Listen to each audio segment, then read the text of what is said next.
Finally എൻ്റെ happiness box ഇതാ unbox ചെയ്യാണ് മക്കളെ. ഞാൻ കുറേ നാളത്തെ ഒരു ആഗ്രഹമാണ്. അങ്ങനെ ഐക്കോണിക്കിൻ്റെ സ്ട്രെയിറ്റ്നർ ഇതൊക്കെ അച്ഛനാണ് കേട്ടോ മേടിച്ചു തന്നത്.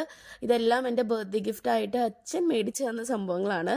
അപ്പോൾ സ്ട്രെയിറ്റ്നർ കഴിഞ്ഞു, കേളർ ഇതാ ഞാൻ പുറത്തേക്ക് എടുത്തു. ഇത് ഷൈൻ സ്പ്രേ ആണ് ബി ബ്ലെൻഡിൻ്റെ.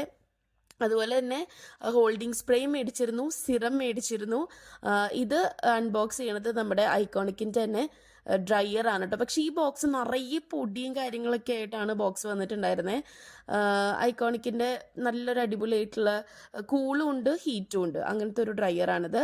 സോ നെക്സ്റ്റ് നമ്മൾ അൺബോക്സ് ചെയ്യാനായിട്ട് പോകുന്നത് നമ്മുടെ ഐക്കോണിക്കിൻ്റെ തന്നെ കേളറാണ്. പക്ഷെ എനിക്ക് തോന്നുന്നു കേളർ ഈ ഷേപ്പ് അല്ലാതെ കുറച്ചുകൂടിയും ഒന്നല്ലെങ്കിൽ തിൻ്റെ അല്ലെങ്കിൽ കുറച്ചുകൂടി തിക്കായിട്ടുള്ളത് മേടിക്കുകയാണെങ്കിൽ കുറച്ചുകൂടി ബെറ്റർ ആയിരിക്കും എന്നുള്ളൊരു സജഷനാണ് എനിക്ക് പറയാനുള്ളത് മേടിച്ച് കഴിഞ്ഞാൽ പിന്നെ. സോ ഞാൻ ഇത് മാത്രം സജസ്റ്റ് ചെയ്യില്ല കേട്ടോ.